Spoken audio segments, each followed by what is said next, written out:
Radiance Eternity. High-rise apartments in the heart of OMR. See what OG luxury feels like. பள்ளி வருகையையும் கற்றல் திறனும் உயர்ந்துள்ளதை மாநில திட்டக்குழுவின் ஆய்வுகள் உணர்த்துகின்றன. பெண் கல்வியை ஊக்குவித்து அவர்களின் உயர்கல்வியை உறுதி செய்யும் விதமாக 6ஆம் வகுப்பு முதல் 12ஆம் வகுப்பு வரை அரசு பள்ளிகளில் பயின்று பட்டப்படிப்பு, பட்டய படிப்பு மற்றும் தொழிலாளர் கல்வி என உயர்கல்வியை தொடரும் மாணவிகளுக்கு மூவலூர் ராமாமிர்தா அம்மையார் புதுமை பெண் திட்டத்தின் மூலம் மாதந்தோறும் ரூபாய் 1000 உதவித்தொகை வழங்கப்பட்டு வருகின்றது. இதன் மூலம் உயர்கல்வியில் சேரும் மாணவிகளின் விகிதம் அதிகரித்து இடைநிற்றல் பெருமளவு குறைந்துள்ளது.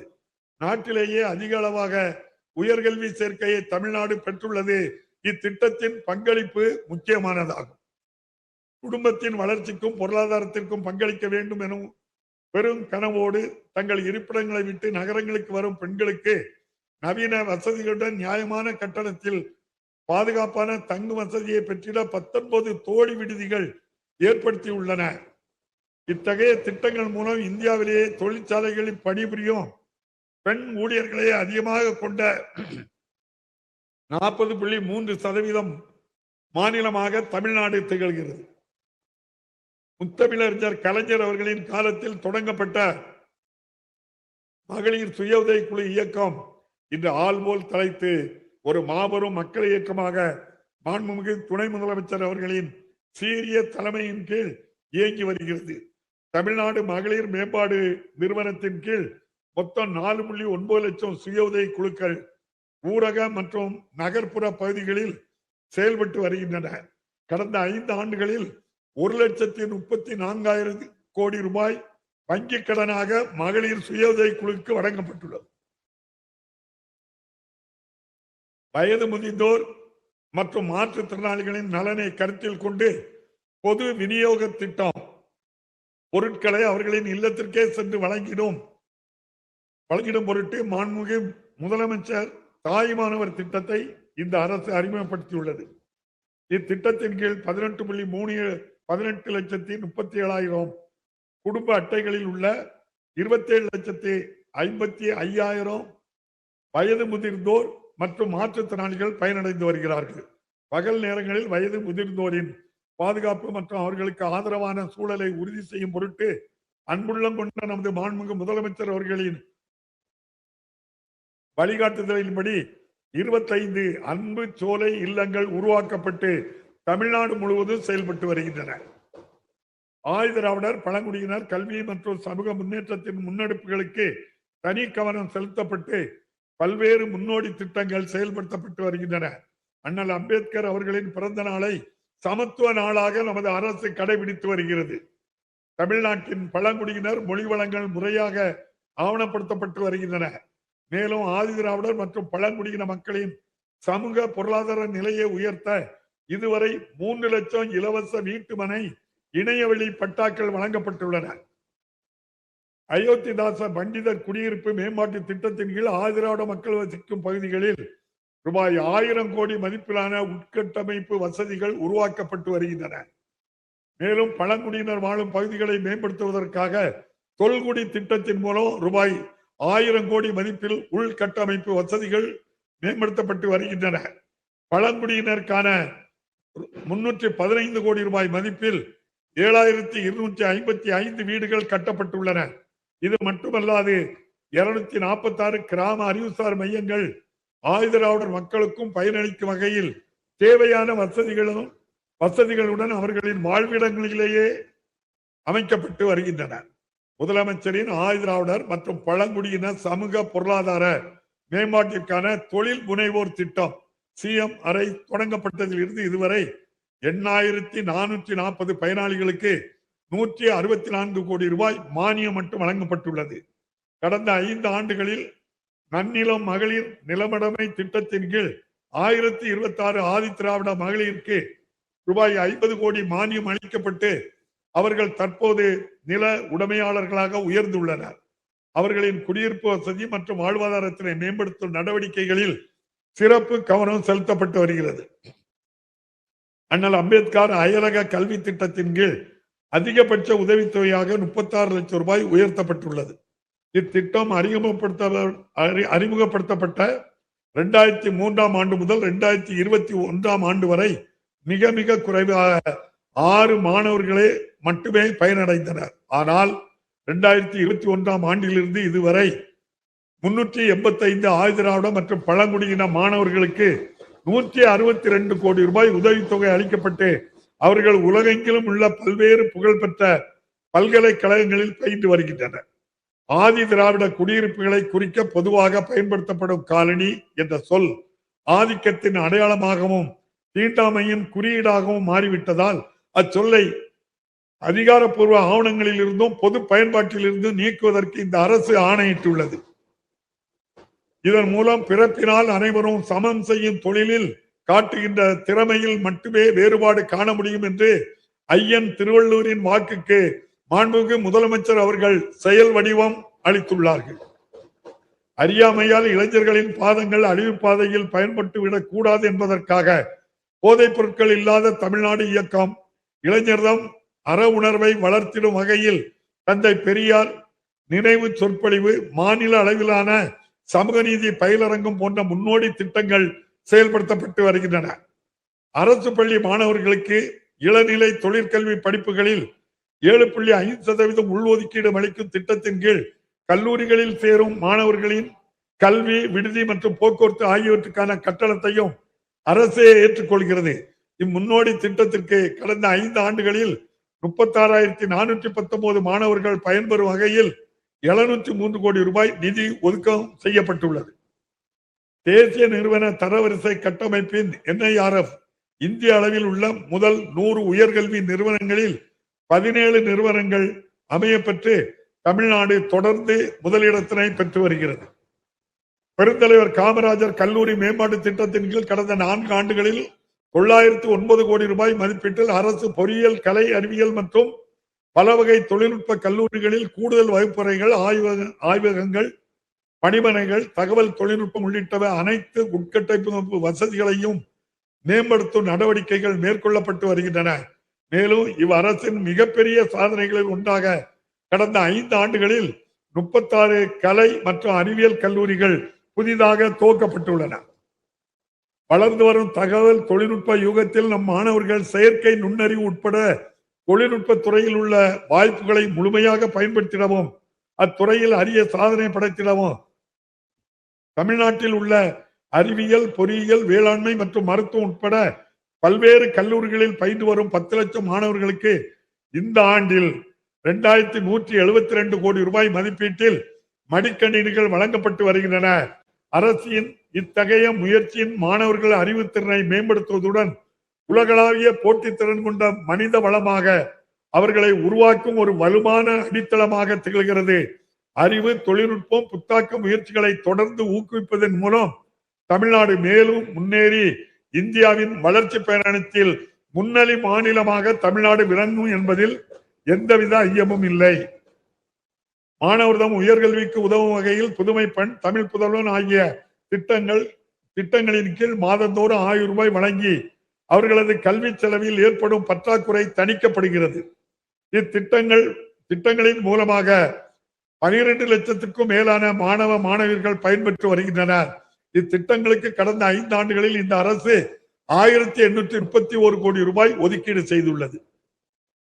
2021-22 ஆண்டில் ஆட்சி அமைந்த தொடக்கத்திலேயே கொரோனா பெருந்தொற்று காரணமாக பள்ளி படிப்பில் ஏற்பட்ட தொய்வை சரி செய்து இடைநிற்றலை குறைக்க தன்னார்வலர்கள் உதவியுடன் மாணவர்களின் இல்லத்துக்கே சென்று கல்வி வழங்க இல்லம் தேடி கல்வி திட்டம் அறிமுகப்படுத்தப்பட்டது. 1 முதல் 5 வகுப்பு வரை பயிலும் மாணவர்கள் எண்ணையும் எழுத்தையும் பழுதர கற்க உதவும் எண்ணும் எழுத்தும் திட்டமும், வாசிப்பதில் ஆர்வத்தை தூண்டுவதற்காக வாசிப்பு இயக்கமும் தொடங்கப்பட்டன. தகைசால் பள்ளிகள், கலை திருவிழா, உயர் தொழில்நுட்ப ஆய்வகங்கள், திறன்மிகு வகுப்பறைகள், தொழிற்கல்வி பாடத்திட்ட மறுசீரமைப்பு, ஆசிரியர்களுக்கு கைக்கணி என பல்வேறு முன்னெடுப்புகள் பள்ளிக்கல்வித்துறையில் மேற்கொள்ளப்பட்டுள்ளன. பேராசிரியர் அன்பழகன் பள்ளி மேம்பாடு திட்டத்தின் கீழ் வகுப்பறைகள், ஆய்வகங்கள், தகவல் தொழில்நுட்பங்கள் முதலிய உள்கட்டமைப்பு வசதிகள் மேம்படுத்தப்பட்டு வருகின்றன. தமிழ்நாட்டில் தொடக்க மற்றும் நடுநிலை பள்ளிகளின் கட்டமைப்பினை மேலும் வலுப்படுத்தும் வகையில் கடந்த 5 ஆண்டுகளில் 4247 பள்ளி கட்டிடங்கள் கட்டுமானத்திற்காக 1359 கோடி ரூபாய் ஒதுக்கீடு செய்யப்பட்டு பணிகள் மேற்கொள்ளப்பட்டு வருகின்றன. இது மட்டுமன்றி பள்ளிகளுக்கு புத்துயிர் அளித்திட 678 கோடி ரூபாய் மதிப்பீட்டில் பணிகள் மேற்கொள்ளப்பட்டுள்ளன. திசைதோறும் திராவிட முத்தமிழறிஞர் மொழிபெயர்ப்பு திட்டம், இளந்தளிர் இலக்கிய திட்டம், நாட்டுடைமையாக்கப்பட்ட நூல்கள் வெளியீடு எனும் பல்வேறு முன்னெடுப்புகள் மூலம் தமிழ் பண்பாட்டை பேணி வளர்த்திடவும் அறிவு செல்வங்களான நூல்கள் வெளியிடப்பட்டு வருகின்றன. இலக்கிய திருவிழாக்கள், நூலகங்கள் போன்றவற்றின் வாயிலாக அறிவு பரவலாக்கமும் தொடர்ந்து நடைபெற்று வருகிறது. பள்ளி கல்வியை பரிவுடன் வளர்த்தெடுக்கும் பன்முகத்தன்மையிலான முயற்சிகள் வாயிலாக கல்விக்கான வலுவான அடித்தளம் இடப்படுகிறது. இளைஞர்களின் ஆற்றலை முழு அளவில் பயன்படுத்தி விளையாட்டு வீராங்கனைகளின் வளர்ச்சியை ஊக்குவிப்பதுடன் மாநிலத்தின் பெருமையையும் உலகறிய செய்யும் பரந்துபட்ட உட்கமைப்பை வசதிகள் நமது அரசால் மேற்கொள்ளப்பட்டு வருகின்றன. திறமை வாய்ந்த விளையாட்டு வீரர்களை அடையாளம் காணவும், அடையாளம் காணப்பட்ட வீரர்கள் விளையாட்டுகளில் முழுமையாக ஈடுபட தேவையான களங்களை அமைத்து தருவதிலும் அவர்களுக்கு தேவையான பயிற்சிகளை தருவதிலும் அரசு ஆர்வத்துடன் பல்வேறு நடவடிக்கைகளை மேற்கொண்டு வருகிறது.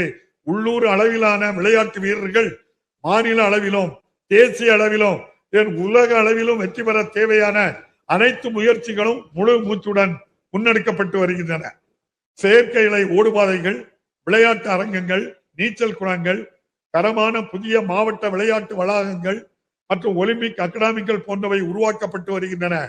ஏற்கனவே செயல்பாட்டில் உள்ள நவீன அரங்கங்கள் சர்வதேச தரத்துக்கு ஈடு கொடுக்கும் வகையில் மேம்படுத்தப்பட்டு வருகின்றன. கேலோ இந்தியா மையங்கள் மற்றும் ஸ்டார் அகாடமிகள் போன்ற அமைப்புகள் விளையாட்டு வீரர்களின் திறனை மேம்படுத்த உருவாக்கப்பட்டுள்ளன. விளையாட்டு வீரர்களின் உடற்திறனை பாதுகாப்பதில் தனி அக்கறை காட்ட இந்த அரசு ஒருங்கிணைந்த விளையாட்டு அறிவியல் மையங்களை அமைத்துள்ளது. தமிழ்நாடு ஸ்போர்ட்ஸ் ஆடுகளம் செயலி, டாக்டர் கலைஞர் விளையாட்டு தொகுப்புகள் வழங்குதல், தமிழ்நாடு வாகையர் அறக்கட்டளை, தமிழ்நாடு சாம்பியன்ஸ் பவுண்டேஷன் போன்ற முன்னெடுப்புகள் மேற்கொள்ளப்பட்டுள்ளன. முத்தாய்ப்பாக சென்னை செம்மஞ்சேரியில் உலக தரத்திலான விளையாட்டு நகரத்தினை ரூபாய் 261 கோடி மதிப்பீட்டில் அமைப்பதற்கான நடவடிக்கைகள் மேற்கொள்ளப்பட்டு வருகின்றன. கடந்த 5 ஆண்டுகளில் தொழிலாளர் நலத்துறையின் மூலம் நடத்தப்பட்ட 2437 வேலைவாய்ப்பு முகாம்களில் 3 லட்சத்துக்கும் மேலான இளைஞர்கள் தனியார் நிறுவனங்களில் பணி நியமனங்கள் பெற்றுள்ளனர். 2021 ஆண்டு வரை தமிழ்நாட்டில் 91 அரசு தொழிற்பயிற்சி நிலையங்கள் மட்டுமே இயங்கி வந்த நிலையில் கடந்த 5 ஆண்டுகளில் மட்டும் 41 புதிய அரசு தொழிற்பயிற்சி நிலையங்கள் தொடங்கப்பட்டுள்ளன. இதன் மூலம் தமிழ்நாட்டில் உள்ள மொத்த அரசு தொழிற்பயிற்சி நிலையங்களின் எண்ணிக்கை 132 உயர்ந்துள்ளது. எல்லாருக்கும் எல்லாம் என்றிருப்பதான இடநோக்கி நடக்கின்றது இந்த வையம் என்ற புரட்சி கவிஞர் பாரதிதாசன் வரிகளுக்கு ஏற்ப நகர்ப்பகுதிகளில் கிடைக்கும் அனைத்து வசதிகளும் ஊரக பகுதி மக்களுக்கும் கிடைத்திட வேண்டும் என்பதை நோக்கமாக கொண்டு இந்த அரசு செயல்பட்டு வருகிறது. ஊரக பகுதிகளில் வாழும் மக்களுக்கு பாதுகாப்பான குடிநீர், தரமான சாலைகள், கான்கிரீட் வீடுகள், நல்ல சுகாதாரம் போன்ற வசதிகளை வழங்குவதிலும் வறுமையை குறைத்து வாழ்வாதார வாய்ப்புகளை ஏற்படுத்தி அவர்களின் வாழ்க்கை தரத்தை நிலைக்கத்தக்க வகையில் மேம்படுத்துவதில் இந்த அரசு கவனம் செலுத்தி வருகிறது. தமிழ்நாட்டினை குடிசைகளே இல்லாத மாநிலமாக உருவாக்கும் உயரிய நோக்கத்துடன் கலைஞர் வீடு வழங்கும் திட்டம் 2010 ஆண்டு முத்தமிழறிஞர் கலைஞர் அவர்களால் தொடங்கப்பட்டது. இதன் தொடர்ச்சியாக 2030 ஆண்டிற்குள் குடிசை இல்லா தமிழ்நாடு என்று இலக்குடன் அறிவிக்கப்பட்ட கலைஞர் கனவு இல்ல திட்டத்தின் மூலம் எதிர்வரும் 6 ஆண்டுகளில் 8 லட்சம் கான்கிரீட் வீடுகள் கட்டப்படும் என அறிவிக்கப்பட்டு இதுவரை 1 லட்சம் வீடுகள் கட்டி முடிக்கப்பட்டுள்ளன. மேலும் 1 லட்சம் வீடுகளின் கட்டுமான பணிகள் நடைபெற்று வருகின்றன. இது மட்டுமன்றி பல்வேறு அரசு திட்டங்களின் கீழ் 2001 ஆண்டு வரை கட்டித்தரப்பட்ட 1,16,000 வீடுகள் 1016 கோடி ரூபாய் மதிப்பீட்டில் பழுது பார்க்கப்பட்டு புனரமைக்கப்பட்டுள்ளன. 32 கிராம பகுதிகளில் போக்குவரத்து வசதியை மேம்படுத்திடவும், பொருளாதார நடவடிக்கைகளை ஊக்குவித்திடவும், வேளாண் விளைபொருட்களை நகரங்களுக்கு விரைவாக கொண்டு செல்லவும் கிராம சாலைகள் தரமாக அமைத்தல் அவசியம் என்பதனை கருத்தில் கொண்ட அரசு முதல்வரின் கிராம சாலைகள் மேம்பாடு திட்டத்தினை அறிமுகப்படுத்தியது. இத்திட்டத்தின் மூலம் கடந்த 2022-23 ஆண்டு முதல் தற்போது வரை 20,485 கிலோமீட்டர் நீளமுள்ள 15,412 சாலைகள் 8,911 கோடி ரூபாய் மதிப்பீட்டில் மேம்படுத்தப்பட்டுள்ளன. 33 கிராமப்புற பகுதிகளுக்கு மக்களுக்கு பாதுகாப்பான குடிநீர் வழங்க வேண்டியதின் அவசியத்தை உணர்ந்த அரசு தொடர்ந்து பல்வேறு திட்டங்களை செயல்படுத்தி வருகின்றன. ஒன்றிய மாநில அரசின் பங்களிப்பில் நாள் ஒன்றுக்கு ஒரு நபருக்கு 55 லிட்டர் பாதுகாப்பான குடிநீர் வழங்க வேண்டும் என்ற இலக்குடன் உயிர்நீர் இயக்கம் ஜல்ஜீவன் மிஷன் செயல்படுத்தப்பட்டு வருகிறது. இத்திட்டத்தின் கீழ் தமிழ்நாட்டில் ஊரக பகுதிகளில் உள்ள 1,12,00,000 வீடுகளுக்கு இதுவரை குடிநீர் குழாய் இணைப்புகள் வழங்கப்பட்டுள்ளன. தேசிய அளவில் உயிர்நீர் இயக்கத்தை சிறப்பாக செயல்படுத்தியமைக்கு ஒன்றிய அரசு தமிழ்நாடு அரசுக்கு விருது அளித்து பாராட்டியுள்ளது குறிப்பிடத்தக்கது.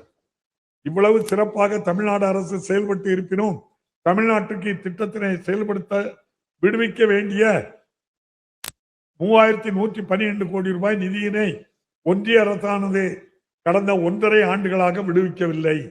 மேலும் எந்த ஒரு புதிய திட்டத்திற்கும் அனுமதியும் அளிக்கப்படவில்லை. எனவே மிகவும் முக்கியமான இத்திட்டத்திற்கு தேவையான நிதி ஆதாரங்களை ஒன்றிய அரசு விரைவில் வழங்கிட தமிழ்நாடு அரசு வலியுறுத்தியுள்ளது. அனைத்து கிராம அண்ணா மறுமலர்ச்சி திட்டம் 2 கீழ் ஒவ்வொரு கிராம ஊராட்சிக்கும் தேவையான அடிப்படை வசதிகள் ஏற்படுத்திட குறைந்தபட்ச அடிப்படை நிதியாக தலா 30 லட்சம் ரூபாயும் செயல்திறன் ஊக்க நிதியாக 5 லட்சம் ரூபாயும் வழங்கப்படுகிறது. இத்திட்டத்தின் கீழ் ஊரக பகுதிகளில் ஏற்கனவே கட்டப்பட்டுள்ள 10,417 நூலகங்கள் 163 கோடி ரூபாய் மதிப்பீட்டில் புனரமைக்கப்பட்டுள்ளன.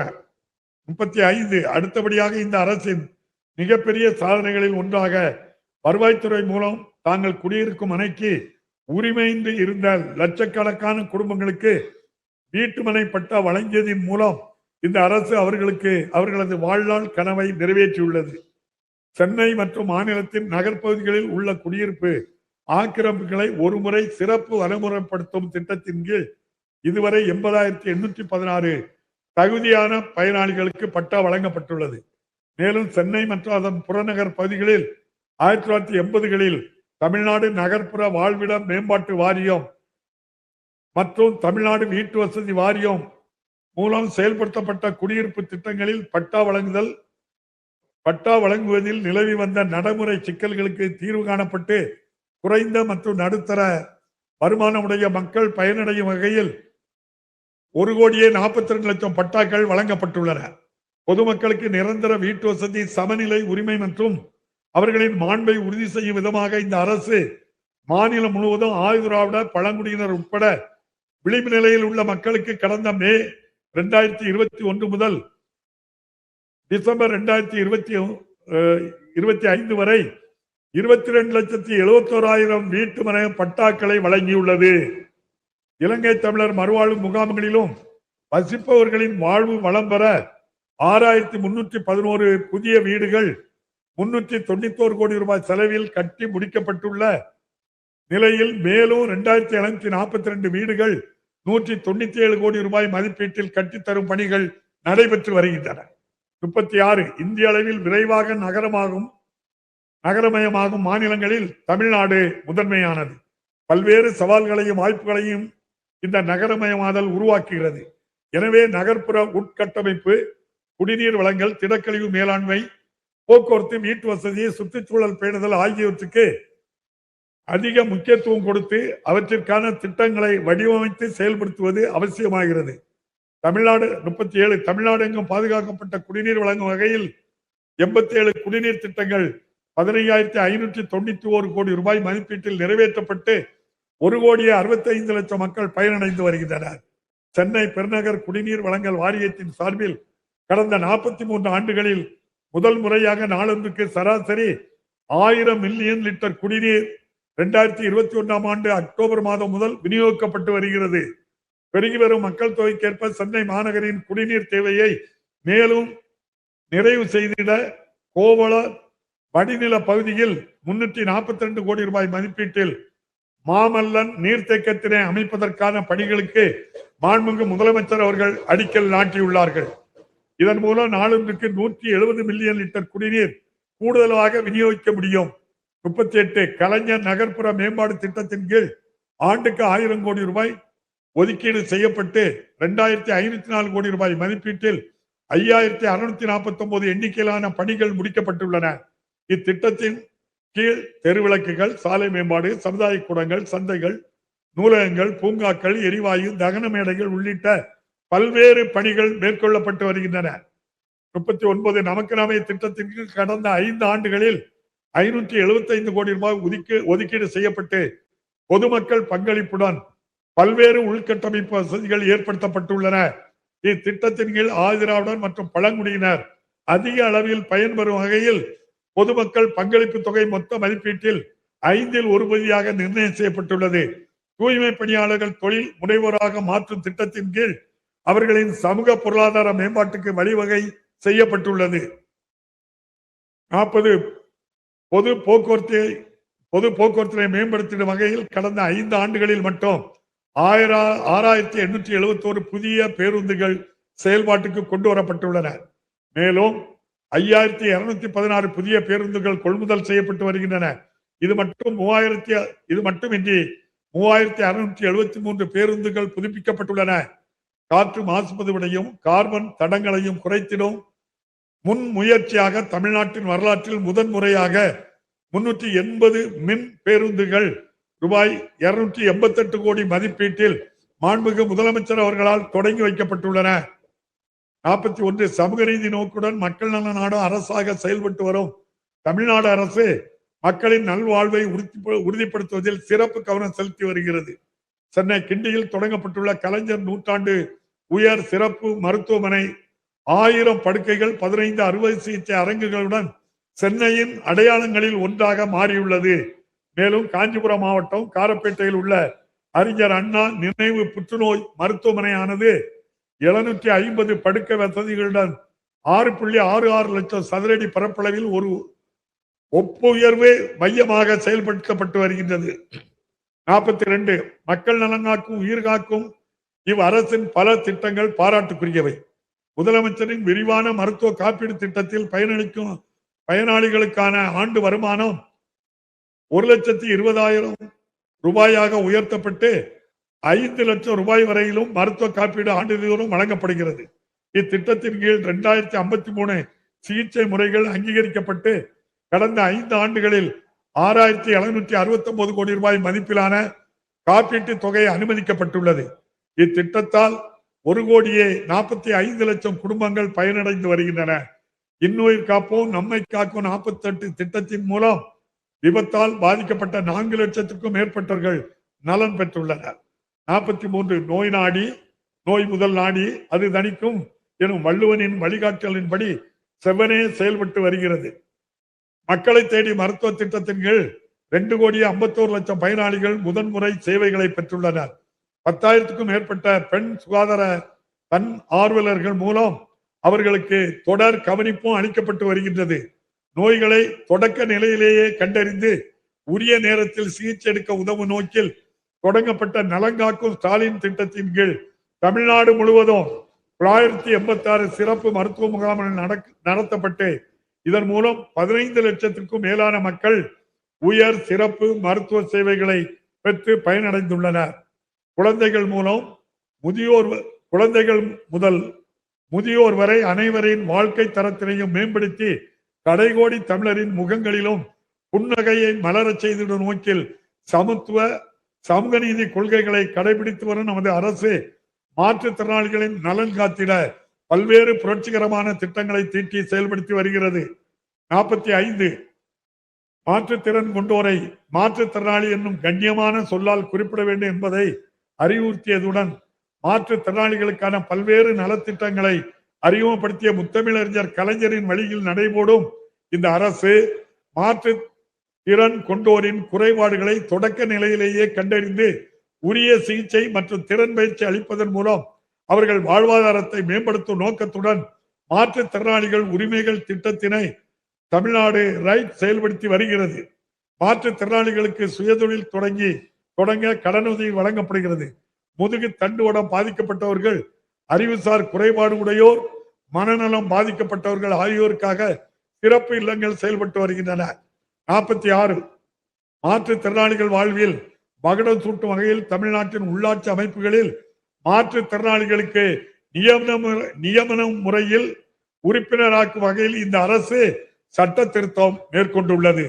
இதன் மூலம் 3631 மாற்றுத்திறனாளிகள் ஊரக மற்றும் நகர்ப்புற உள்ளாட்சி அமைப்புகளில் உறுப்பினர்களாகி தமிழ்நாட்டின் வளர்ச்சியை வடிவமைத்திடும் அரிய வாய்ப்பை பெற்றுள்ளனர். எல்லோருக்கும் எல்லாம் என்பதே இந்த அரசின் உயிர் நாடி என்பதை இந்நடவடிக்கை அழுத்தம் திருத்தமாக வெளிப்படுத்தியுள்ளது. மாற்றுத்திறனாளிகளுக்கான மாதாந்திர உதவி தொகையினை இந்த அரசு 1000 ரூபாயில் இருந்து 1500 ரூபாயாக அதிகரித்துள்ளது. இதன் மூலம் 5,88,000 மாற்றுத்திறனாளிகள் பயனடைந்து வருகின்றனர். மேலும் கடுமையாக பாதிக்கப்பட்ட மாற்றுத்திறனாளிகளின் மாதாந்திர பராமரிப்பு தொகையினை 1500 ரூபாயில் இருந்து 2000 ரூபாயாக நமது அரசு உயர்த்தியுள்ளது. இதன் மூலம் 2,58,000 மாற்றுத்திறனாளிகள் பயனடைந்து வருகின்றனர். 47 தொழில்துறையில் கடந்த 5 ஆண்டுகளில் சுமார் 12,16,000 கோடி ரூபாய்க்கும் மேலான முதலீடுகள் ஈர்க்கப்பட்டு மாநிலமெங்கும் தொழில் திட்டங்கள் செயல்படுத்தப்பட்டு வருகின்றன. பல்வேறு முன்னணி தொழில் நிறுவனங்களுடன் இதுவரை 1176 புரிந்துணர்வு ஒப்பந்தங்கள் மேற்கொள்ளப்பட்டுள்ளன. இதனால் உருவாக்கப்படும் வேலை வாய்ப்புகளின் எண்ணிக்கை சுமார் 36 லட்சம். 2025 ஆண்டில் மட்டும் 14.65 பில்லியன் அமெரிக்க டாலர் மதிப்பிலான மின்னணுவியல் பொருட்கள் தமிழ்நாட்டிலிருந்து ஏற்றுமதி செய்யப்பட்டுள்ளன. தேசிய அளவிலான மின்னணுவியல் ஏற்றுமதியில் தமிழ்நாட்டில் பங்கு 41.2% உயர்ந்து சாதனை படைத்துள்ளது. 48 முத்தமிழறிஞர் கலைஞர் அவர்களின் தொலைநோக்கு பார்வையில் சென்னையில் கடந்த 2000 ஆண்டு நிறுவப்பட்ட டைட்டல் பூங்கா தகவல் தொழில்நுட்ப துறையில் தமிழ்நாட்டிற்கான உயரிய இடத்தை உறுதி செய்தது. அதே வழியில் இந்த அரசு திருவள்ளூர் மாவட்டம் பட்டாபிராமில் ஒரு டைட்டல் பூங்காவையும், தஞ்சாவூர், சேலம், விழுப்புரம், தூத்துக்குடி, வேலூர், திருப்பூர் ஆகிய இடங்களில் மினி டைட்டல் பூங்காக்களையும் நிறுவியுள்ளது. மேலும் மதுரை, திருச்சி, ஓசூர், காரைக்குடி, விருதுநகர், திருநெல்வேலி, கன்னியாகுமரி, ஈரோடு, நாமக்கல், திருவண்ணாமலை, கரூர், உதகமண்டலம், நாகப்பட்டினம் மற்றும் புதுக்கோட்டை ஆகிய இடங்களில் புதிய டைட்டில் மற்றும் மினி டைட்டில் பூங்காக்கள் நிறுவப்பட உள்ளன. இதன் மூலம் தமிழ்நாடு முழுவதும் இத்தொழில் பரவி நம் மாநிலம் சமச்சீரான வளர்ச்சியை எட்டும் நிலை உருவாகியுள்ளது. 49 சென்னையில் 83 கோடி ரூபாய் மதிப்பீட்டில் நிதிநுட்ப நகரம் பின்டெக் சிட்டி ஒன்று உருவாக்கப்பட்டு வருகிறது. தொழில்துறையை ஊக்குவிக்கும் வகையில் தமிழ்நாடு ஆராய்ச்சி மற்றும் மேம்பாட்டு கொள்கை, தமிழ்நாடு காலனி மற்றும் தோல் பொருட்கள் கொள்கை என 18 புதிய துறைசார் கொள்கைகளை இந்த அரசு வெளியிட்டுள்ளது. 50 தமிழ்நாட்டில் சுமார் 40 லட்சம் குறு, சிறு மற்றும் நடுத்தர தொழில் நிறுவனங்கள் செயல்பட்டு வருகின்றன. இவை மாநிலத்தின் மொத்த தொழிற்சாலை உற்பத்தியில் மிக முக்கிய பங்கினை வகிக்கின்றன.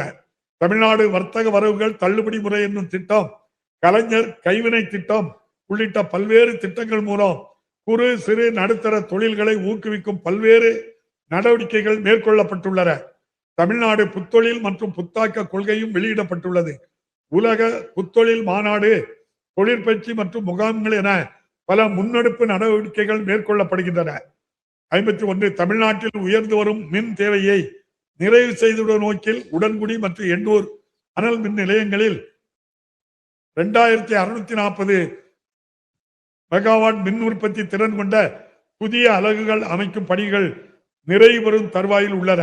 மேலும் 520 மெகாவாட் மின் உற்பத்தி திறன் கொண்ட புனல் மின் நிலையங்கள், மின்கலன் சேமிப்பு அமைப்புகள் மற்றும் நீரேற்று மின் திட்டங்கள் பல்வேறு இடங்களில் அமைக்கப்பட்டு வருகின்றன. மேலும் எண்ணூர் அனல் மின் நிலைய விரிவாக்க திட்டம், உடன்குடி அனல் மின் திட்டம் நிலை 2 மற்றும் 3 மற்றும் தூத்துக்குடி அனல் மின் திட்டம் விரிவாக்கம் ஆகியவையும் செயல்படுத்தப்பட உள்ளன. இவற்றின் மூலம் வரும் ஆண்டுகளில் தமிழ்நாட்டின் மின் உற்பத்தி திறன் 7000 மெகாவாட்டிற்கும் அதிகமாக உயரும். இது மாநிலத்தின் தொழில்துறை வளர்ச்சிக்கு பேர் உதவியாக அமையப்பெறும். 52 நமது அரசு பொறுப்பேற்றதன் பின் மேட்டூர் அணையினை பாசன வசதிக்காக ஒவ்வொரு ஆண்டும் குறித்த நேரத்தில் திறக்கப்படுவதோடு கடந்த 4 ஆண்டுகளில் 450 கோடி ரூபாய் செலவில் தூர்வாரும் பணிகளும் மேற்கொள்ளப்பட்டுள்ளதால் கடைமடை வரை நீர் சேர்ந்து வேளாண் உற்பத்தியினை அதிகரித்து விவசாயிகளின் வாழ்வினை செம்மைப்படுத்தியுள்ளது. நீர் மேலாண்மையில் முன்னிலை வைக்கும் தமிழ்நாட்டில் கடந்த 5 ஆண்டுகளில் மட்டும் 121 தடுப்பணைகள் மற்றும் 101 அணைக்கட்டுகள் ஆகியவை சுமார் 2086 கோடி ரூபாய் மதிப்பில் அமைக்கப்பட்டுள்ளன.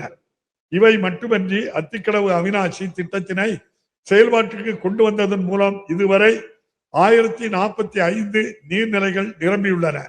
இது மட்டுமல்லாது பல ஆண்டுகளாக முடிக்கப்படாமல் இருந்த தாமிரபரணி கருமேனி ஆறு நம்பியாறு திட்டத்தின் பணிகள் முடிக்கப்பட்டு தாமிரபரணி ஆற்றிலிருந்து மொத்தமாக 9.38 டிஎம்சி தண்ணீரானது திசைநிலை மற்றும் சாத்தான்குளம் பகுதிகளில் உள்ள பல கிராமங்களுக்கு கொண்டு சேர்க்கப்பட்டுள்ளது.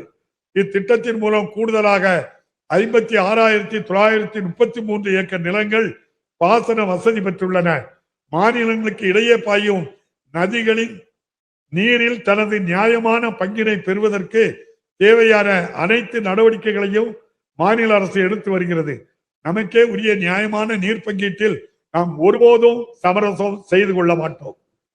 53 வேளாண் உற்பத்தியையும் உணவு தன்னிறைவையும் முதன்மை நோக்கமாக கொண்டிருந்த வேளாண் துறை திராவிட மாடல் அரசு பொறுப்பேற்றுக் கொண்டது முதல் வேளாண்மை மற்றும் உழவர் நலத்துறையாக தற்போது செயல்பட்டு வருகிறது. 2021-22 நிதியாண்டு முதல் வேளாண்மை மற்றும் உழவர் நலத்துறைக்கென்று தனி நிதிநிலை அறிக்கை அளிக்கப்பட்டு வருகிறது. கல்வி ஆராய்ச்சி தொடங்கி சந்தைப்படுத்தல் வரையிலும் வேளாண்மையுடன் தொடர்புடைய அனைத்து துறைகளையும் ஒருங்கிணைந்த வகையில் செயல்படுவதற்கான விரிவான செயல் திட்டமாக வேளாண் நிதிநிலை அறிக்கைகள் அமைந்துள்ளன.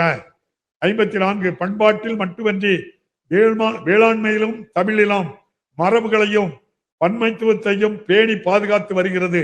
ஒருபுறம் தமிழ்நாட்டின் பாசன வேளாண்மை நவீனமடைவதற்கு தனி திட்டங்கள் பல செயல்படுத்தப்பட்டு வருகின்றன என்றால், மறுபுறம் மரபுசார் நெல் ரகங்களை பாதுகாக்க மானியத்துடன் விதை நெல்லும் விநியோகம் செய்யப்பட்டு வருகின்றன. மண்ணுக்கேற்ற விவசாயத்தை ஊக்குவிக்கும் வகையில் 25 மாவட்டங்களில் சிறுதானிய இயக்கம் முடுக்கிவிடப்பட்டுள்ளது. சிறுதானியங்களுக்கு அளிக்கப்பட்டு வரும் சிறப்பு கவனம் காரணமாக சிறுதானியங்களின் சாகுபடி பரப்பு கணிசமாக அதிகரித்துள்ளது. 55 சூழலியல் நோக்கோடு உயிர்ம வேளாண்மையையும் இயற்கை இடுபொருள் பயன்பாட்டையும் இந்த அரசு தொடர்ந்து ஊக்குவித்து வருகிறது. முதலமைச்சரின் மண்ணுயிர் காத்து மண்ணுயிர் காப்போம் ஒரு அரசு திட்டமாக மட்டுமின்றி ஒரு சூழியல் இயக்கமாகவே மாறியுள்ளது. கலைஞரின் அனைத்து கிராம ஒருங்கிணைந்த வேளாண் வளர்ச்சி திட்டத்தின் கீழ் விவசாய குழுக்களுக்கு தேவையான கிணறு வசதிகள், உலர்கள வசதியுடன் கூடிய தரம் பிரிப்பு கூடங்கள் ஆகியவை ஏற்படுத்தப்பட்டு வருகின்றன. 125 உழவர் சந்தைகள் புனரமைக்கப்பட்டு புதிதாக 14 உழவர் சந்தைகள் தொடங்கப்பட்டு முத்தமிழறிஞர் கலைஞரின் கனவு திட்டங்களில் ஒன்றான உழவர் சந்தை முன்பிருந்த எழுச்சியை மீண்டும் பெற்றுள்ளது. சராசரியாக நாள்தோறும் 10 கோடி ரூபாய் அளவிற்கு விற்பனை நடைபெற்று 8000 விவசாயிகள் 3 லட்சத்துக்கும் அதிகமான நுகர்வோரும் பயன்பெறுகின்றனர். 397 உழவர் உற்பத்தியாளர் நிறுவனங்களுக்கு மூலதன உதவி, கடன் உத்தரவாதம், சிறப்பு அங்கவாடிகள், தொழில்நுட்ப பயிற்சிகள், வேளாண் வணிக திருவிழா என்று பல்வேறு நிலைகளில் ஆக்கமும் ஊக்கமும் அளிக்கப்பட்டு வருகின்றன. 56 நெல் சாகுபடி பரப்பை அதிகரிக்க டெல்டா அல்லாத மாவட்டங்களில் சிறப்பு தொகுப்பு திட்டம், டெல்டா பகுதிகளில் குறுவை சிறப்பு தொகுப்பு திட்டம் ஆகியவை இந்த அரசு வேளாண் வளர்ச்சிக்கென அறிமுகப்படுத்திய சில சிறப்பு திட்டங்கள். இந்த அரசு ஆட்சி பொறுப்பேற்றது முதல் இதுவரை 1,83,000 புதிய பாசன மின் இணைப்புகள் விவசாயிகளுக்கு வழங்கப்பட்டுள்ளன. மேலும் கட்டணமில்லா வேளாண் மின்சாரம் வழங்கிட கடந்த 5 ஆண்டுகளில் 26,723 கோடி ரூபாய் செலவிடப்பட்டுள்ளது.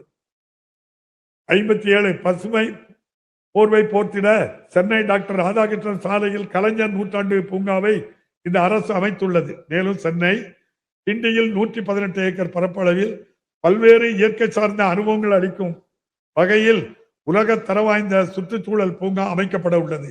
இவை மட்டுமன்றி மாமல்லபுரத்தில் நந்தவனம், மரபுசார் பூங்காவும், உதகமண்டலம் ரேஸ்கோர்ஸ் மைதானத்தில் ஒரு புதிய பூங்காவும் அமைக்கப்பட உள்ளன. இவை யாவும் தமிழ்நாடு எங்கும் பசுமை பரப்பை விரித்திடும் உயரிய ஒருங்கிணை அடைய உதவிகரமாக இருக்கும்.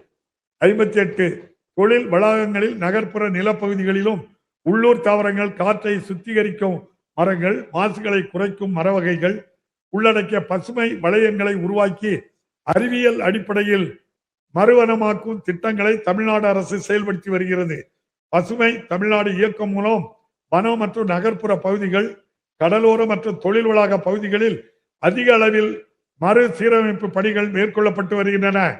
கடந்த ஆண்டுகளில் 13,500 ஹெக்டேர் பரப்பு நிலம் புதிய காப்பு வனங்களாக வகைப்படுத்தப்பட்டுள்ளதோடு அலையாத்தி காடுகள் சீரமைப்பு, புயல், வெள்ளம் மற்றும் கடல் அரிப்புகளை தடுக்கும் உயிர் அரண்களை அமைத்து வருவதன் மூலம் நாட்டிலேயே முன்னோடி மாநிலமாக தமிழ்நாடு திகழ்கிறது. 2490 ஹெக்டேர் பரப்பளவில் அலையாத்தி காடுகள் உருவாக்கப்பட்டுள்ளதோடு 1243 ஹெக்டேர் பரப்பளவிலான அலையாத்தி காடுகள் மறு சீரமைக்கப்பட்டுள்ளன. இந்தியாவிலேயே முதன்முறையாக 500 கோடி ரூபாய் செலவில் அமைக்கப்பட்டுள்ள தமிழ்நாடு காலநிலை மாற்ற இயக்கம் உயிர் பன்மை பாதுகாப்பு, ஒருங்கிணைத்தல், காலநிலை மீள்திறன் மற்றும் வாழ்வாதாரங்களை உருவாக்குதல் ஆகியவற்றிற்கு ஆதாரமாக விளங்குகின்றது. 59 கடந்த 4 ஆண்டுகளில் 3 வனவிலங்கு சரணாலயங்கள், 3 பறவைகள் சரணாலயங்கள் மற்றும் ஒரு யானைகள் காப்பகத்தையும் இந்த அரசு அறிவிக்கை செய்ததன் மூலம் 2,86,000 ஹெக்டேர் நிலப்பரப்பு மேம்படுத்தப்பட்ட சட்ட பாதுகாப்பினை பெற்றுள்ளது. மேலும் பாக் வளைகுடாவில் 44,830 ஹெக்டேர் நீர்ப்பரப்பு கடல் பசு காப்பகமாக அறிவிக்க செய்யப்பட்டதன் மூலம் கடல் பல்லுயிர் பாதுகாப்பு வலுப்படுத்தப்பட்டுள்ளது. இந்த நடவடிக்கைகளுடன் சேர்த்து மாநிலத்தின் மொத்த நிலப்பரப்பில் மரம் மற்றும் வனப்பரப்பினை தற்போது 24.4% தேசிய இலக்கான 33% உயர்த்த பல்வேறு தொடர் முயற்சிகள் எடுக்கப்பட்டு வருகின்றன. 60 வைகை நதி நாகரிகத்தை உலகுக்கு எடுத்துக்காட்டும் வகையில் கீழடியில் அமைக்கப்பட்ட உலக தரம் வாய்ந்த அருங்காட்சியகத்தினை நாள்தோறும் ஆயிரக்கணக்கான மக்கள் பார்வையிட்டு வருகின்றனர். மேலும் ஆதிச்சநல்லூர், சிவகலை, கொற்கை அகழ்வாயுகளில் கண்டெடுக்கப்பட்ட அரிய பொருட்களை காட்சிப்படுத்தப்படும் வகையில் உருவாக்கப்பட்ட பொருணை அருங்காட்சியகம் உலகளவில் பெரும் பாராட்டை பெற்றுள்ளது.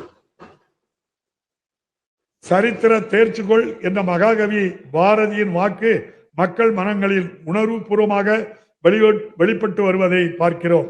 61 1000 ஆண்டுகள் பழமையான திருக்கோயில்களை புனரமைத்து பாதுகாத்திடும் வகையில் கடந்த 4 ஆண்டுகளில் 425 கோடி ரூபாய் அரசு நிதி ஒதுக்கீட்டில் 352 திருக்கோயில்களில் தொன்மை மாறாமல் திருப்பணிகள் மேற்கொள்ளப்பட்டு இதுவரை 76 திருக்கோயில்களில் திரு குட முழுக்குகள் நடைபெற்றுள்ளன.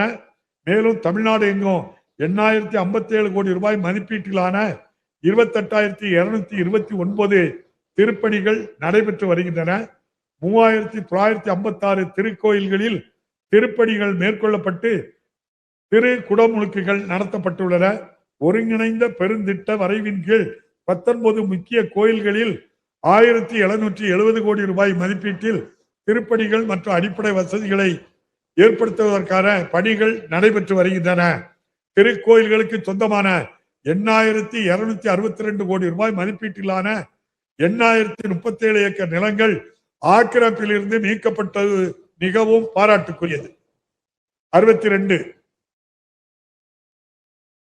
சிறுபான்மையின மாணவர்கள் வெளிநாட்டு பல்கலைக்கழகங்களில் உயர் கல்வி பயில கல்வி உதவித்தொகை வழங்கும் புதிய திட்டம் அறிமுகப்படுத்தப்பட்டுள்ளது. பாரம்பரியமிக்க தேவாலயங்கள் மற்றும் மசூதிகளை அவற்றின் தொன்மை மாறாமல் புதுப்பிக்கும் பணிகள் நடைபெற்று வருகின்றன.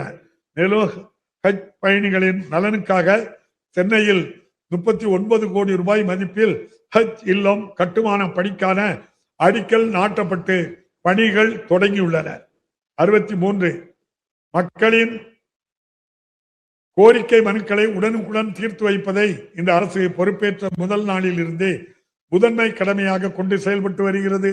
முதல்வரின் முகவரி என்னும் துறை வாயிலாக இணையதளம், கைபேசி செயலி மற்றும் கட்டணமில்லா தொலைபேசி எண் 1100 உள்ளிட்ட பல்வேறு வழிகளில் பெறப்படும் மனுக்களுக்கு தனித்துவமான அடையாள எண் வழங்கப்பட்டு மனுதாரர்களுக்கு அவர்கள் மனுவின் நிலையினை தெரிந்து கொள்ளும் வசதி ஏற்படுத்தப்பட்டுள்ளது.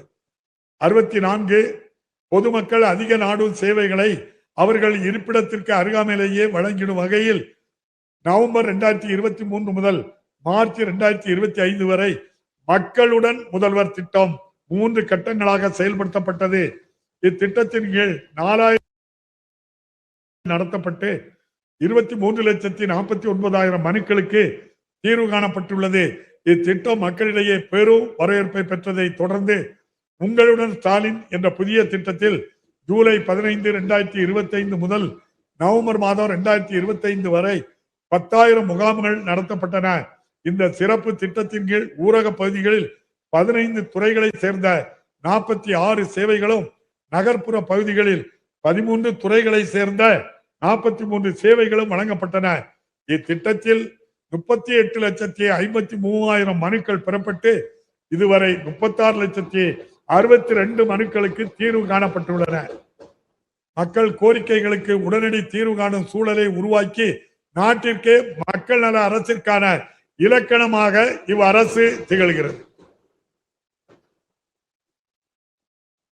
65 அரசு பணியாளர்களின் நலன் காப்பதில் எப்போதும் அக்கறையுடன் செயல்பட்டு வரும் தமிழ்நாடு அரசானது அவர்களின் 22 ஆண்டு கால கோரிக்கையை நிறைவேற்றும் விதமாக அவர்களின் கடைசி மாத ஊதியத்தில் 50% உறுதியளிக்கப்பட்ட ஓய்வூதியமாகவும், தகுதி வாய்ந்த குடும்ப உறுப்பினர்களுக்கு ஓய்வூதியதாரர்கள் பெற்று வந்த ஓய்வூதியத்தில் 60% குடும்ப ஓய்வூதியமாகவும் ஆண்டுதோறும் பணியில் உள்ள அரசு பணியாளர்களுக்கு வழங்கப்படுவதற்கு இணையான அகவிலை பணி உயர்வு மற்ற 25 லட்சம் ரூபாய்க்கு மிகாமல் மேற்கூறிய ஓய்வூதிய திட்டத்தை அறிமுகப்படுத்துவதால் ஓய்வூதிய நிதியத்திற்கு முதற்கட்டமாக ஒரு முறை பங்களிப்பாக ரூபாய் 13,000 கோடி ரூபாயும், மேலும் ஆண்டுதோறும் அரசின் பங்களிப்பாக 11,000 கோடி ரூபாயும் நிதியையும் தமிழ்நாடு அரசு வழங்கவும்.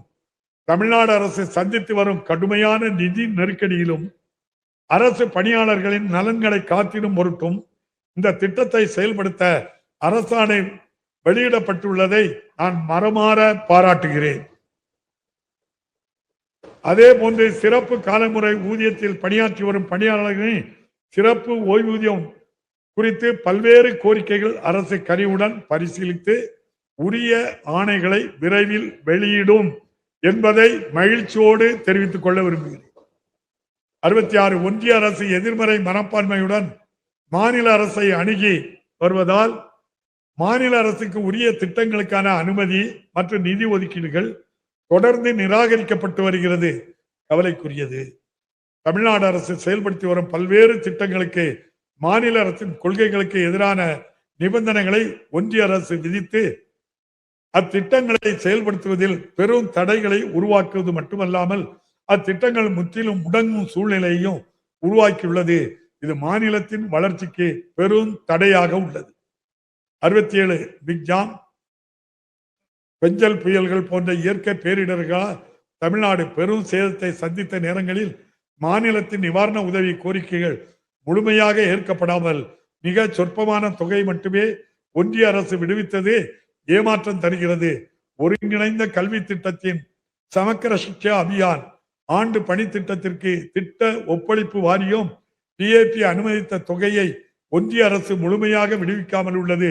3,548 கோடி ரூபாய் நிதியை ஒன்றிய அரசு விடுவிக்காததன் காரணமாக அத்திட்டங்களுக்குரிய முழு செலவையும் மாநில அரசே ஏற்றுள்ளது. 68 சரக்கு மற்றும் சேவை வரி விகிதங்களின் சீரமைப்பு காரணமாக மாநிலங்களில் பெருமளவிலான வருவாய் இழப்பினை சந்தித்து வரும் வேளையில் மாநிலங்களுக்கு பகிர்ந்தளிக்கக்கூடிய வரி வருவாயை மடைமாற்றும் வகையில் ஒன்றிய அரசானது மேல் வரி மற்றும் கூடுதல் கட்டணங்களை விதிப்பதை தவிர்த்திட நமது அரசு வலியுறுத்துகிறது.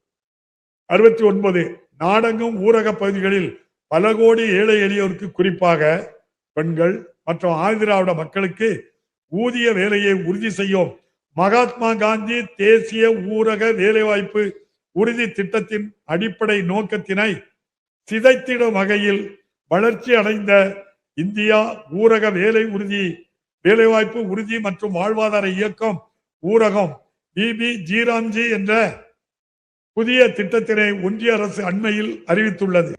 ஊரக பகுதிகளில் வாழும் ஏழை மக்களின் சமூக பாதுகாப்பினை உறுதி செய்திடும் மகாத்மா காந்தி தேசிய ஊரக வேலைவாய்ப்பு உறுதி திட்டத்தின் மூலம் ஊரக பகுதிகளில் உள்கட்டமைப்பு வசதிகள், இயற்கை வளங்கள் பாதுகாப்பு, பசுமைப்படுத்துதல், நீர்பிடிப்பு மேலாண்மை போன்ற எண்ணற்ற பணிகள் சிறப்பாக மேற்கொள்ளப்பட்டு நாட்டிலேயே இத்திட்ட செயலாக்கத்திற்கான விருதுகளை தமிழ்நாடு அரசு தொடர்ந்து பெற்று வந்தது குறிப்பிடத்தக்கது. 70 இத்திட்டத்தினை நீக்கியது கிராமப்புற பகுதிகளின் வளர்ச்சியை தடுப்பது மட்டுமின்றி மாநில அரசின் நிதி நெருக்கடியினை மேலும் அதிகரிப்பதற்காக பிபி ஜீராம்ஜி என்ற புதிய திட்டத்தினால் தமிழ்நாட்டின் நிதி சுமை ஆண்டு ஒன்றிற்கு சுமார் 5000 கோடி ரூபாய் வரை மேலும் அதிகரிக்கும். ஏற்கனவே பல்வேறு ஒன்றிய அரசின் திட்டங்களுக்கு மாநில அரசின் பங்கு தொகையை அதிகரித்ததின் வாயிலாக மாநில அரசின் திட்டங்கள் எதனையும் முறையாக நடைமுறைப்படுத்த இயலாமல் நெருக்கடி தரும் ஒன்றிய அரசின் காழ்ப்புணர்ச்சியின் ஒரு அங்கமாகவே இப்புதிய திட்டத்தினை கருத வேண்டியுள்ளது. எனவே இப்புதிய திட்டத்தினை திரும்ப பெற்று மகாத்மா காந்தி தேசிய ஊரக வேலைவாய்ப்பு உறுதி திட்டத்திற்கு மேலும் கூடுதல் நிதி ஆதாரங்களை ஒதுக்கி அதை வெற்றிகரமாக செயல்படுத்த ஒன்றிய அரசு முன்வர வேண்டும். 71 தமிழ்நாடு அரசின் திட்டங்களில் முத்தாய்ப்பானதாக கலைஞர் மகளிர் உரிமை திட்டம் அமைந்தது என்றதால் மகளிர் விடியல் பயண திட்டம், புதுமை பெண் திட்டம், பத்திரப்பதிவில் பெண்களுக்கான கட்டண சலுகை என மகளிர் மேம்பாட்டிற்காக இந்த அரசு அறிமுகப்படுத்திய திட்டங்களை அடுக்கிக் கொண்டே செல்லலாம். இவ்வாறாக மகளிர் நலன் மற்றும் மேம்பாட்டிற்காக இந்த அரசு செயல்படுத்தி வரும் பல்வேறு நல திட்டங்களில் பெரும்பான்மையான மாநிலத்தின் சொந்த நிதியில் இருந்து மட்டுமே செயல்படுத்தப்படுவது என்பதும் இந்த அரசுக்கு மேலும் பெருமை சேர்க்கும் ஒன்றாகும். 78 தமிழ்நாடு மீனவர்களின் பாதுகாப்பிற்கு இந்த அரசு அதிக முன்னுரிமை அளித்து வருகிறது. பாக் வளைகுடாவின் பாரம்பரிய மீன்பிடி பகுதிகளில் மீன்பிடி தொழிலில் ஈடுபடும் போது வழி தவறி இலங்கையின் கடல் எல்லைக்குள் நுழைய நேரிடும் நிகழ்வுகளில் சர்வதேச எல்லையை கடப்பதாக கூறி இலங்கை கடற்படையினர் தமிழ்நாட்டு மீனவர்கள் கைது செய்யப்படுகின்றனர். பின்னர் மாநில மற்றும் ஒன்றிய அரசுகளின் நடவடிக்கைகளால் அவர்கள் விடுவிக்கப்பட்டாலும் இடைப்பட்ட காலத்தில் அவர்கள் சிறைவாசத்தை அனுபவிக்கும் நிலையும், மீனவர்கள் விடுவிக்கப்பட்டாலும் அவர்களின் விடுவிக்கப்படாத நிலையும் நிலவுவதால் அவர்களின் வாழ்வாதாரம் மிகவும் பாதிக்கப்படுகின்றது. இந்த நீண்டகால பிரச்சனைக்கு தீர்வு காண்பதற்கான பேச்சுவார்த்தை நடத்திட கூட்டு பணிக்குழுவை மீண்டும் உயிர்ப்பித்திடவும் இருதரப்பும் ஏற்றுக்கொள்ளக்கூடிய நிலையான தீர்வை எட்டிடவும் ஒருங்கிணைந்த முயற்சிகளை ஒன்றிய அரசு மேற்கொள்ள வேண்டும் என்று இந்த அரசு வலியுறுத்தி வருகிறது. பல்வேறு நிதி நெருக்கடிக்கு இடையே ஒன்றிய அரசு உறுதியளித்தபடி உரிய நேரத்தில் தனது பங்கை விடுவிக்கும் என எதிர்பார்த்து சென்னை மெட்ரோ ரயில் திட்டத்தின் 2ஆம் கட்ட பணிகளை தடைபடாமல் நடைபெறுவதற்காக மாநில அரசே தனது சொந்த நிதியில் இருந்து திட்டத்திற்கு தேவையான நிதியை உரிய நேரத்தில் முன்னதாகவே விடுவித்து வந்தது. ஆனால் ஒன்றிய அரசு தனது பங்குகளை விடுவிப்பதில் ஏற்பட்ட காலதாமத்தால் கடந்த 2 ஆண்டுகளாக மாநிலத்தில் மற்ற பணிகளுக்கு நிதி ஒதுக்கீடு செய்வதில் பாதிப்பு ஏற்பட்டுள்ளது. மாண்புமிகு முதலமைச்சர் அவர்களின் தொடர் கோரிக்கைகளின் அடிப்படையில் ஒன்றிய அரசு சென்னை மெட்ரோ ரயில் 2ஆம் கட்ட திட்டத்திற்கு 50:50 என்ற விகிதத்தில் பங்கு மூலதன உதவி வழங்க ஒப்புதல் அளித்தது. இந்நிலையில் இத்திட்டத்திற்கான நிதியினை உரிய நேரத்தில் ஒன்றிய அரசு விடுவிக்கும் எனில் இத்திட்ட பணிகள் திட்ட காலக்கெடுவிற்கு முன்னதாகவே முடிக்கப்படும். தற்போது 74 தற்போது சென்னைக்கு அடுத்தபடியாக அதிவேகமாக வளர்ந்து வரும் 2ஆம் நிலை நகரங்களான கோயம்புத்தூர் மற்றும் மதுரை மாநகரங்களில் மெட்ரோ ரயில் திட்டத்தின் தேவையை உணர்ந்து அங்கு மெட்ரோ ரயில் திட்டத்தை நிறைவேற்ற வேண்டும் என இந்த அரசு முடிவு செய்தது. அதற்கான விரிவான திட்ட அறிக்கைகள் தயாரிக்கப்பட்டு ஒன்றிய அரசின் ஒப்புதலுக்கு அனுப்பி வைக்கப்பட்டன. எனினும் இந்த திட்ட அறிக்கைகளுக்கு ஒப்புதல் அளிக்காமல் அவற்றை ஒன்றிய அரசு திருப்பி அனுப்பியுள்ளது வருத்தம் அளிக்கிறது. கோயம்புத்தூர் மற்றும் மதுரை நகர மக்களில் 20 லட்சத்துக்கும் குறைவான மக்கள் தொகையை உள்ளதால் இத்திட்ட அறிக்கைகளுக்கு ஒப்புதல் அளிக்கப்படவில்லை என ஒன்றிய அரசு விளக்கம் அளித்துள்ளது. தகுதியின் அடிப்படையில் மற்ற மாநிலங்களில் அனுமதிக்கப்பட்ட நகரங்களுடன் ஒப்பிடும்போது அவற்றை விட பெரிய நகரங்களான கோவை மற்றும் மதுரை மெட்ரோ ரயில் திட்டங்களை நிராகரித்திருப்பதன் மூலம் மெட்ரோ ரயில் திட்டத்திலும் தமிழ்நாட்டை ஒன்றிய அரசு மாற்றாந்தாய் மனப்பான்மையுடன் அணுகும் நிலையே காணப்படுகிறது. 75 ஒன்றிய அரசின் கல்விக் கொள்கையில் வரையறுக்கப்பட்ட மும்மொழி பாடத்திட்டத்தை இந்த அரசு ஏற்கவில்லை. இதனால் தமிழ்நாட்டிற்கு விடுவிக்கப்பட வேண்டிய மானியங்கள் நிறுத்தி வைக்கப்பட்ட போதும் அதனால் பெரும் நிதிச்சுமை ஏற்பட்ட போதும் ஒன்றிய அரசின் மும்மொழி பாடத்திட்டத்தை ஏற்பதில்லை என்பதை பல்வேறு தருணங்களில் இந்த அரசு தெளிவுபடுத்தி வந்துள்ளது. என்றுமே இருமொழி பாடத்திட்டம் என்பதே தமிழ்நாட்டின் கொள்கை என்பதை இந்த அரசு வெளியிடப்பட்டுள்ள தமிழ்நாடு மாநில கல்விக் கொள்கையில் உறுதியாக எடுத்துரைக்கப்பட்டுள்ளது. 1968 ஆண்டு பேரறிஞர் அண்ணா அவர்கள் வகுத்து தந்த இருமொழி கல்வி திட்டத்தினை நாம் நமது இரு கண்கள் போல காத்து வருகிறோம். நாம் உயிர்வோடும் உணர்வோடும் கலந்துள்ள செந்தமிழை காப்பதில் சமரசம் என்ற பேச்சுக்கே இடமில்லை.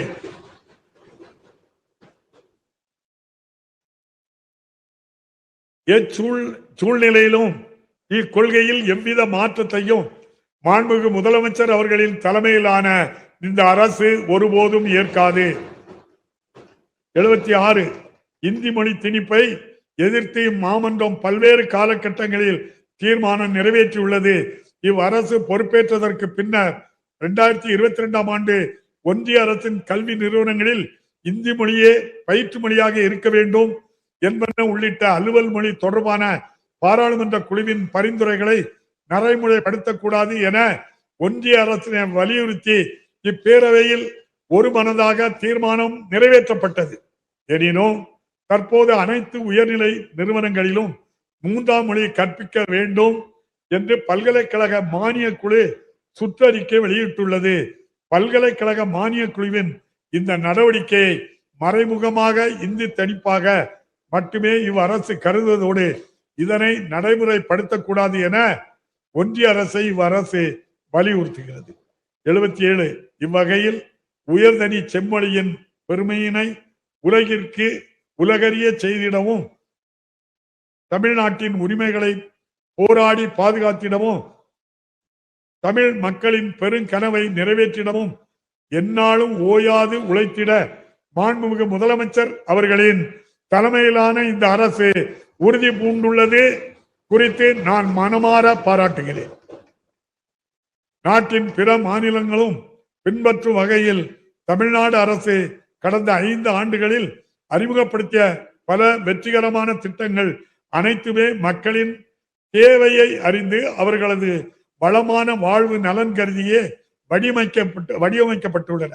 இந்நிலையில் எதிர்வரும் 2030 ஆண்டிற்குள் தமிழ்நாடு அடைய வேண்டிய பரவலான வளர்ச்சி மற்றும் உயரிய இலக்குகள் குறித்து மக்களின் தேவைகள் மற்றும் கனவுகளை கண்டறிந்திட மாநிலத்தில் உள்ள 1,91,00,000 கிராமப்புற மற்றும் நகர்ப்புற பகுதிகளில் உள்ள குடும்பங்களை சந்தித்து அவர்கள் பயன்பெறும் அரசு நலத்திட்டங்கள் குறித்தும் அவர்களுடைய எதிர்பார்ப்புகள் மற்றும் கனவுகளையும் அறிந்திடும் நோக்கத்தில் 50,000க்கும் மேற்பட்ட தன் ஆர்வலர்களை பயன்படுத்தி உங்கள் கனவை சொல்லுங்க என்ற திட்டம் துவக்கப்பட்டுள்ளது. கடைகோடி தமிழரின் கனவுகளையும் கருத்துக்களையும் கண்டறிந்து எதிர்வரும் 5 ஆண்டுகளில் தமிழ்நாடு வளர்ச்சி பாதையில் விரைந்து பயணித்திட மாண்புமிகு முதலமைச்சர் அவர்களின் தலைமையிலான தமிழ்நாடு அரசு முழு முயற்சியில் ஈடுபட்டுள்ளது. அந்த முயற்சி வெற்றி பெற என்னுடைய வாழ்த்துக்களை தெரிவித்துக் கொள்கிறேன். 79 அனைவருக்கும் மீண்டும் ஒரு முறை எனது இனிய பொங்கல் நல்வாழ்த்துக்களை தெரிவித்துக் கொண்டு மகாகவி பாரதியாரின் காலத்தால் அழியாத கவிதை வரிகளுடன் எனது உரையை நிறைவு செய்கிறேன். வாழிய செந்தமிழ், வாழ்க நற்றமிழர், வாழிய பாரத மணித்திருநாடு. நன்றி, வணக்கம். Radiance Eternity. High-rise apartments in the heart of OMR. See what OG luxury feels like. மின்னம்பலம்.com தமிழின் முதல் மொபைல் பத்திரிகை.